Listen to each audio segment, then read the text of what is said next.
tempat ini, di tempat yang insya Allah diberkahi, dirahmati dan diridhoi oleh Allah. Salam salam tetap terlimpahkan kepada Nabi Muhammad Sallallahu Alaihi Wasallam.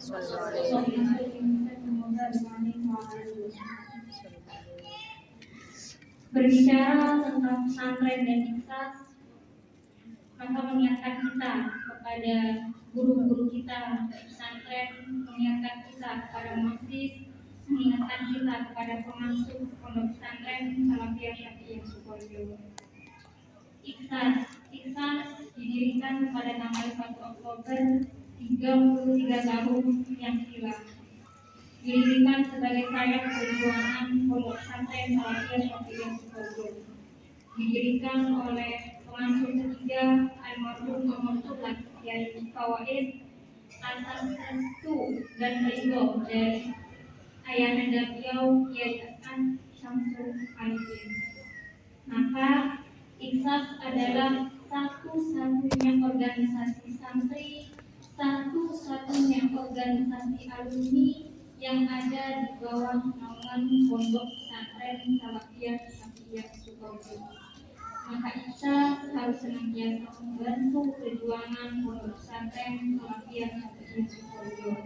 Ikhlas harus siap menjadi bentengnya pesantren, siap memberikan informasi-informasi yang baik tentang pesantren di masyarakat, dan kita harus senantiasa ada dalam satu komando dan satu daun. Ikhlas didirikan oleh Kiai Fawaid. Beliau masih usia belasan tahun, masih ada di bangku aliyah. Di sebelah saya ada Bu Hasanah sebagai saksi sejarah perjuangan beliau mendirikan Ikhlas. Juga ketua Ikhlas pertama Putri yang mendampingi beliau di awal-awal perjuangan mendirikan Ikhlas. Usia beliau masih belasan tahun ketika itu masih duduk di bangku aliyah. Bukan hanya Ikhlas, beliau juga mendirikan OSIM, organisasi siswa Islam madrasah. OSIM ada, kenapa madrasah tidak punya OSIM? Beliau juga mendirikan OSIM. Jadi kepemimpinan beliau, kemampuan berorganisasi beliau, kemampuan manajerial beliau sudah cukup sejak beliau anak-anak hingga remaja. Karena apa? Karena beliau memang dididik langsung oleh Kiai Hasan. Beliau tidak diizinkan oleh Kiai Hasan mondok wilayahnya Sukoharjo. Bukan beliau tidak mau mondok, tapi tidak diizinkan oleh Kiai Hasan. Sampai diminta oleh salah satu masyaikh untuk mondok ke salah satu tempat, tapi sama Kiai Hasan tidak diizinkan untuk berangkat mondok. Suruh habiskan ilmu yang ada di Sukoharjo dan langsung dikader oleh Kiai Hasan. Karena pendidikan bukan hanya mentransfer ilmu, tapi juga mentransfer budaya. Dan ini kaderisasi berlangsung, kaderisasi PSA kepada KFW. Sejak kecil KFW sudah ditanamkan oleh PSA. Masih kecil, kalau anak kecil biasanya kalau bicara kok lah ya. Nah, itu sudah ditanamkan kepemimpinan pada beliau. Ketika dari Bunyakoi sudah ditanyakan seperti ini, pesantren itu punya siapa? Kawaid, punya kawaid, punya siapa pesantren? Punya kawaid. Jadi sejak kecil sudah ditanamkan jiwa kepemimpinan dan dibawa kemana-mana, dibawa ke acara-acara, dibawa ke acara pesantren, acara dengan pejabat, semua acara biar Kiai Fawaid ini harus bagaimana Kiai Hasan, sehingga kelak ketika meneruskan beliau bisa dan masa bacanya. Beliau meneruskan perjuangan Kiai Hasan di usia yang sangat relatif muda, usia 22 tahun. Tahun 90 Kiai Hasan wafat, usia Kiai Fawaid 22 tahun. Memimpin pesantren selama 22 tahun. Jadi 22 tahun usianya, memimpin pesantren 22 tahun. Wafat usia 44, 22, 16, 22, 44. 44 tahun beliau wafat juga di usia yang muda, usia 44 tahun. tetapi sudah banyak hal yang beliau perjuangkan kiranya di usia 22 tahun. Beliau adalah sosok yang tegas. Beliau adalah seorang ayah yang tegas, seorang pemimpin pesantren yang tegas, seorang pemimpin masyarakat yang tegas. Beliau kalau sudah berhadapan dengan amar ma'ruf nahi munkar, beliau akan maju. Siapapun yang berhadapan dengan siapapun, bahkan itu nyawa, beliau tidak akan pernah takut. Karena beliau takut kepada Allah. Beliau pernah menyelesaikan persoalan pembakaran gereja. Beliau pernah turun ke jalan untuk membela Gus Dur. Sejatinya bukan sosok Gus Dur saja yang membela, tapi marwah NU ketika itu. Kalau sudah NU, nyawa akan saya berikan. Begitu. Karena daunnya agak tolang som der hanya untuk NU. Tolang som der untuk NU. Nah, maka itu kalau sudah NU, beliau selalu ada di garda terdepan.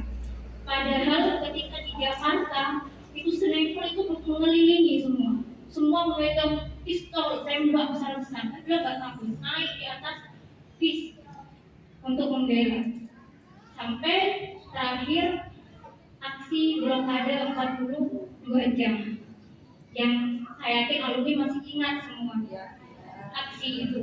Kalau itu mau dikatakan secara aturan, melanggar aturan, bisa saja beliau dipenjara karena sudah mengganggu lalu lintas. Tapi karena beliau hanya takut kepada Allah, pemerintah pun tidak berani untuk menjara beliau.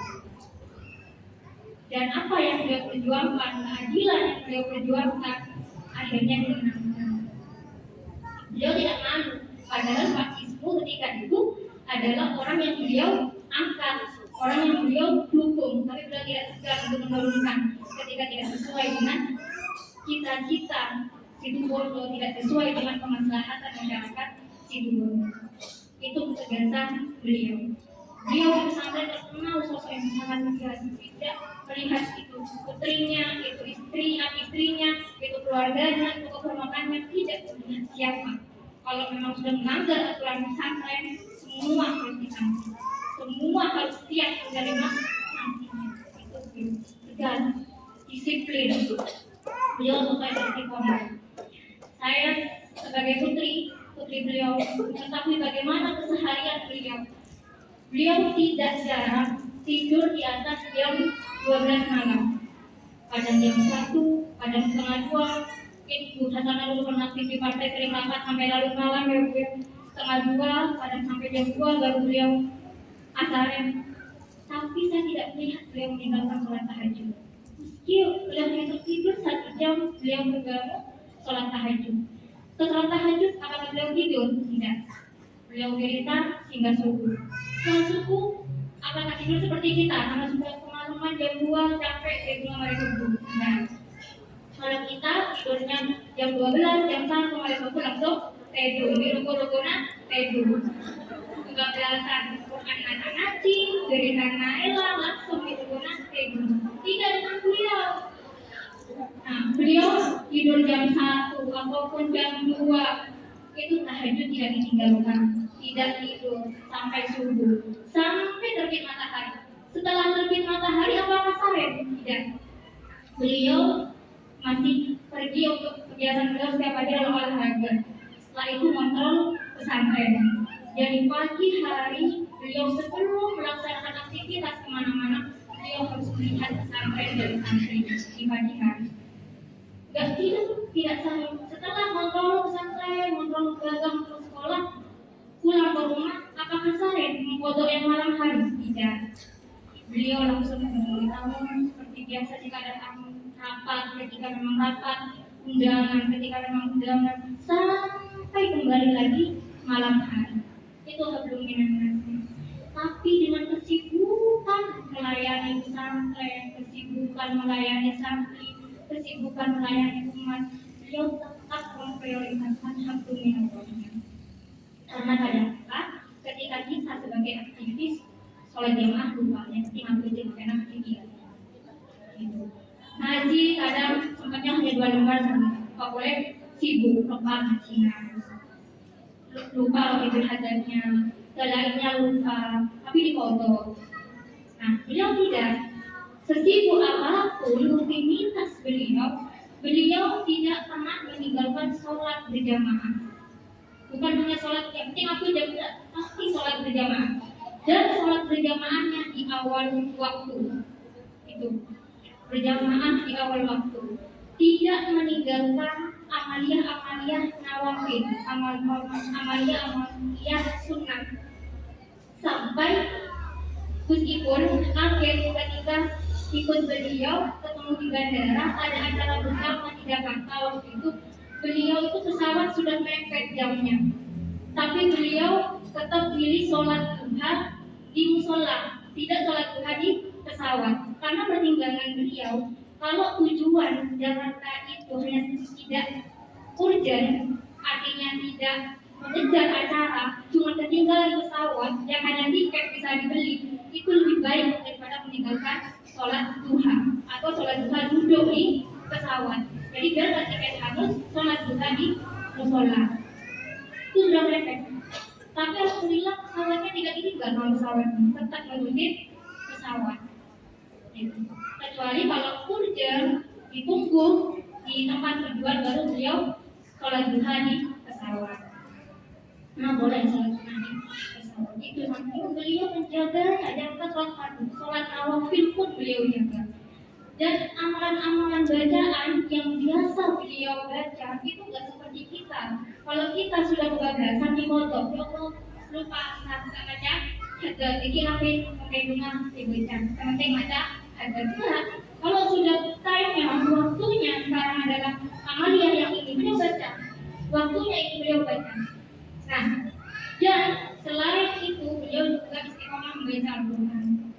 Sesibuk apapun hari itu, seberat apapun hari itu yang beliau jalani, sebesar apapun ujian yang beliau jalani hari itu, beliau tidak pernah meninggalkan semua amaliyahnya, termasuk mengaji Al-Quran. Berapa juz satu hari? 5 juz minimal satu hari.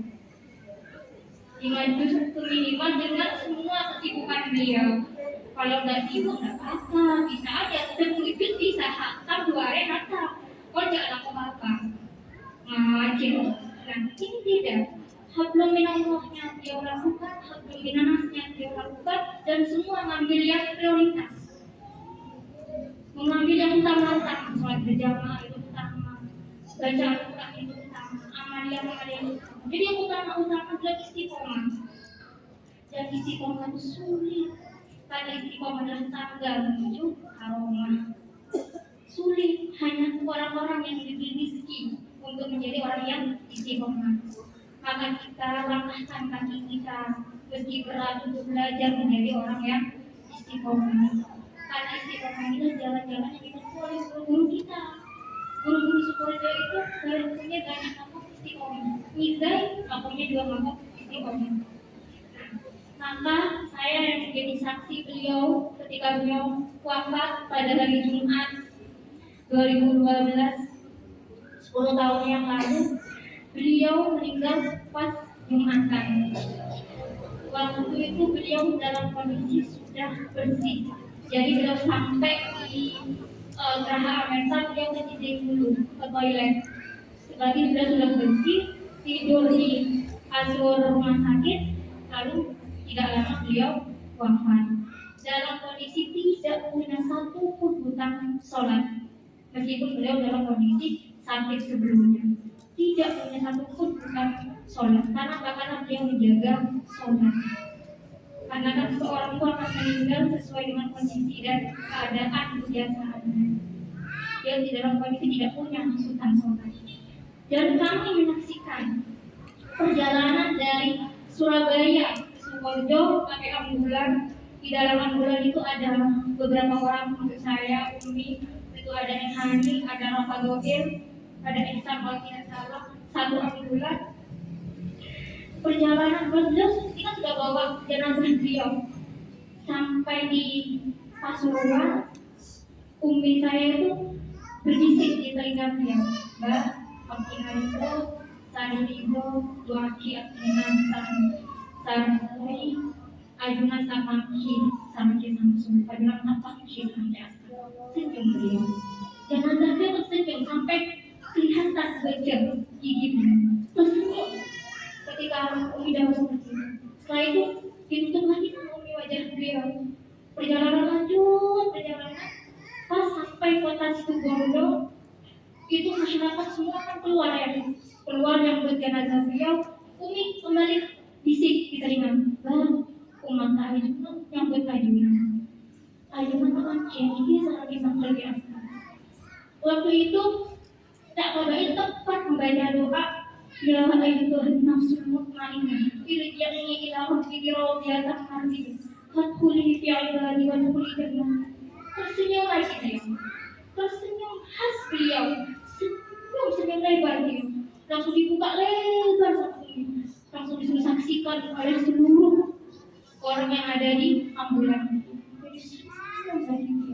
Setelah itu sudah yang selesai dengan jadi ya Allah, saya di situ percaya bahwa orang soleh itu sebenarnya dia meninggal dasarnya berbeda dengan kita tidak ada dari dunia ini, tapi sejatinya beliau hidup karena tidak akan bisa tersenyum kalau kecuali orang yang memang mendapatkan karunia. Itu saya menyaksikan perjalanan itu 2 kali beliau dalam mimpi pesantren adalah sosok yang begini ceria. Padahal beliau bukanlah seorang yang beliau hanya lulusan aliyah, tapi beliau adalah sekolah ke KSA, kadernya KSA. Beliau bukan seorang manajerial, sarjana manajer atau MM, magister manajer yang menempuh pendidikan akademik di fakultas ternama, tidak. Tapi 22 tahun kepemimpinan beliau Sukoharjo ditata dari A sampai Z. Bagaimana menata struktural di pesantren, menata organisasi di pesantren, manajemen kepesantrenan, pengelolaan kepesantrenan, pengelolaan keuangan kepesantrenan, manajemen lembaga, pengelolaan lembaga. Yang lembaganya di Sukoharjo dari TK hingga S2. Beliau semua tata hingga tartib, hingga rapi semuanya. Sampai dari waktu baru pulang dari Pekan, beliau tahu saya tidak menyangka Sukoharjo berbeda dari beberapa tahun yang silam ketika saya masih mau menuntut ilmu. Karena beliau kan menuntut ilmu terus hingga ke Mekah. Jadi pulang sudah berubah, banyak sekali perubahan dan semua sudah tertata rapi dengan aturan-aturannya, dengan sistemnya semuanya. Jadi beliau kaget, Masya Allah, aman sebegitunya, detailnya, memilih pesantren jelasnya begitu profesional sampai bisa teratur dan tertib seperti ini. Begitu dan beliau. Beliau adalah pemimpin yang tidak segan untuk bertanya. Beliau biasanya sering mengumpulkan pengurus-pengurus ini, sering bertanya bagaimana abah, bagaimana daunnya abah, seperti apa abah. Beliau selalu banyak belajar kepada pengurusnya tentang PAK. Beliau sering soal kiai-kiai sepuh bertanya tentang PAK seperti apa. Beliau tidak pernah meninggalkan musyawarah. Beliau selalu memudayakan musyawarah di pesantren sehingga di pesantren itu ada jenjang rapat dari rapat yang bawah ke bawah hingga rapat kabit dan rapat pengurus harian. Kita tahu beliau. Beliau juga adalah sosok yang sangat penyayang kepada santri-santrinya. Beliau juga pernah bisa meninggalkan Sukoharjo lama. Bahkan ketika haji, saya pernah haji sama beliau, usia masih 12 tahun waktu itu, haji pertama. Saya di Mekah itu selesai melaksanakan haji, langsung beliau bilang, saya mau pulang ke Sukoharjo. Saya tidak bisa lama meninggalkan Sukoharjo. Sedangkan kalau tadi kan hanya 40 hari. Saya meminta pulang itu kloter pertama. Beliau usaha bagaimana pulang kloter pertama. Sampai saya itu tahu beliau tertidur, yang beliau ngigo itu adalah pondok dan santri. Saya pengen pulang. Matang santri itu, matang santri. Waktu itu saya haji, wah beliau mulia. Sampai saya itu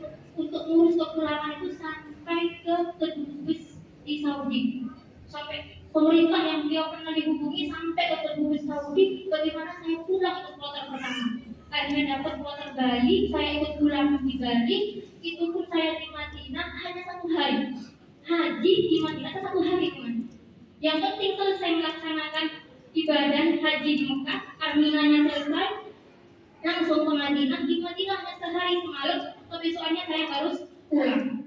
Nangis saya, apa saya baru pertama haji, masa saya di Madinah hanya 1 hari? Kalau di haji karena itu, lagi dibeli dalam kamar ini.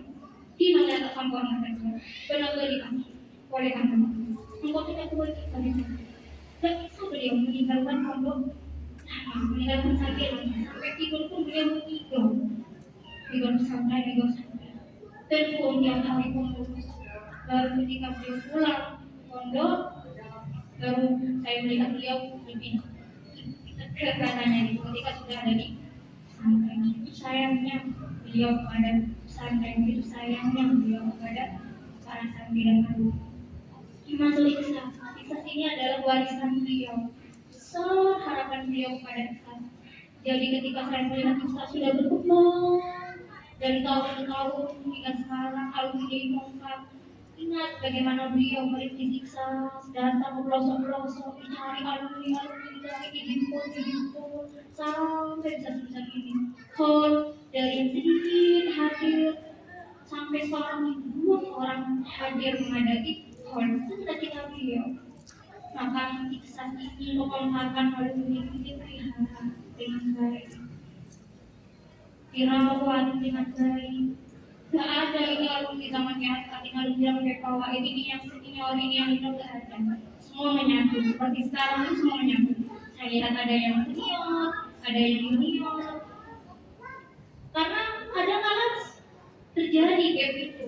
Contoh di kumpulan yang berkaitan di saya ada yang menunjukkan wilayahnya itu gak mau, yang muda tidak mau kepada yang senior. Dia kalau ada kuat gitu. Saya yang menanam sendiri yang muda-muda, dia akan seperti itu. Kalau nggak bisa, itu gak ada yang tua, gak ada yang muda. Gabung, nggak usah mendirikan hadat-hadat lain. Kalau cuma hadat desa, misalnya tidak dipotong yang tua atau yang muda, yang penting kumpul. Kalau bisa seperti saya atau dia yang sudah tidak sama tua dan muda, yang penting berkumpul untuk baca Fatihul Hajat. Karena apa? Karena Fatihul Hajat itu adalah wasiat yayasan. Tadi sudah disebut ya 5 wasiat yayasan tentang NU, ekonomi dan seterusnya, termasuk Fatihul Hajat. Kita tahu Kiai Ashad itu dalam musyrik Toriko banyak wiridnya beliau, banyak amalnya beliau. Tapi yang beliau wasiatkan, yang beliau wanti-wanti kepada santri dan alumni adalah hadat. Berarti hadat adalah spesial. Kalau sudah menurut pandangan beliau spesial, maka kita yakini manfaat. Kami yakin manfaatnya bukan hanya yang disebutkan beliau, yang aninya tidak asal, kalau punya santri saja tidak asal, jadi pagar, bukan hanya itu, lebih dari itu. Kalau lebih dari itu nggak mungkin sama beliau sampai diwasiatkan untuk dibaca oleh santri dan alumni. Maka ketika kita percaya kepada guru kita, percaya kepada Kiai Ashad, maka jangan tinggalkan Fatihul Hajat, istiqomahkan Fatihul Hajat. Walaupun nggak bisa di waktu yang sama, setidaknya 1 hari sempatkan kapan saja harus membaca Fatihul Hajat. Ada yang begini, saya baca Fatihul Hajat setiap hari, tapi saya tidak mau datang ke jamiah Fatihul Hajat. Kenapa? Sibuk apa? Punya anak, punya bayi. Kalau sehat badan kita, ada tamu yang dibuat di jalan ke jamiah Fatihul Hajat, jangan jadikan anak sebagai alasan kemalasan kita. Anak jadikan alasan kita semangat datang ke majelis zikir, datang ke majelis ilmu. Jadikan dia, anak itu, sebagai alasan untuk kita berjihad, untuk alasan untuk kita mencintai ulama, alasan untuk kita hadir di majelis ilmu dan majelis zikir. Ajarkan mereka mencintai majelis, ajarkan mereka mencintai bulan karena mereka adalah aset kita, investasi dunia akhirat kita. Kalau punya anak tahu atau majelis hadar, ramainya anak lari-lari tidak apa-apa, karena ada ibunya yang ramai. Yang mengganggu itu di hadar itu ibunya yang ramai, suaranya ibunya, suara rengginangnya ibunya, suara kerupuknya ibunya itu yang bikin ramai. Kalau anak nggak mengganggu, biarkan suara mereka, karena mereka makan, melihat bagaimana ibunya mencintai mendidimu, bagaimana ibunya datang kalau diberitahu. Kenapa? Karena daunnya Hezek kemarin kalau dilihat dari kisah di situ ada nongkrong guru kita. Nah, ada yang tanya, saya aktif di sosial kemasyarakatan yang berbeda lain, tapi saya tidak aktif bagaimana Kiai? Gak apa-apa bagus, tapi di Iksan itu ada nongkrongnya guru kita. Kalau ada nongkrongnya guru kita berarti ada nongkrongnya biasa. Kalau sudah yang itu ada wasiatnya, ada wasiatnya Iksan wasiatnya kalau itu kalau itu ada nongkrong guru kita ada ridhonya guru kita. Kita mungkin baca hadis setiap hari dengan berjamaah itu berbeda. Walaupun sudah rutin istiqomah tiap hari, tapi ketika berjamaah itu berbeda. Kenapa? Mungkin kita punya banyak dosa, mungkin kita punya banyak kecangkolangan pada guru-guru kita, sehingga tidak begitu usul, tidak sampai tawasul kita kepada guru-guru kita. Tapi ketika dibaca berjamaah, di situ hadir guru kita, bunga al-Mu'min, melihat akur para murid-muridnya, di situ beliau suka, senang, dan ada ngobrol guru kita. Mungkin itu cepat sampai tawasul kita karena dibaca dengan berjamaah. Sholawat kita sampai tepat pada Rasulullah karena dibaca berjamaah. Doa kita cepat dikabulkan oleh Allah karena dibaca berjamaah. Kalau sendirian kita punya banyak dosa, jadi hijab-hijabnya doa-doa kita, hijab-hijab juga sampainya tawasul kita kepada guru-guru kita. Kalau dibaca berjamaah itu bisa mempercepat sampainya doa-doa kita dan tawasul kita.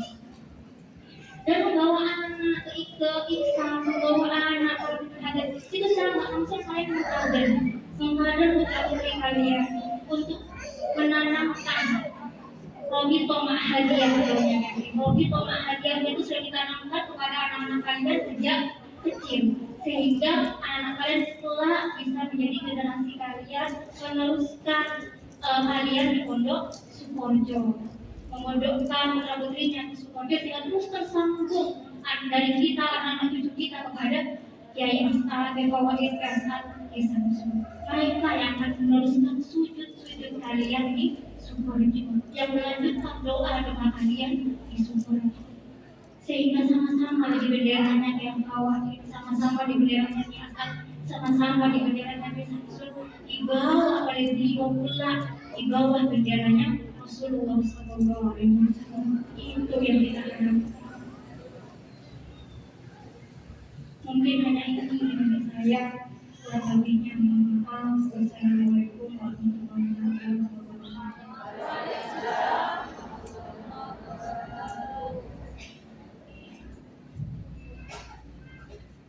Alhamdulillahirabbil alamin. Sesering apapun santri bertemu dengan guru, setiap pertemuan adalah istimewa. Tentang beliau, tentang Sukoharjo, tidak akan pernah tuntas dibahas dan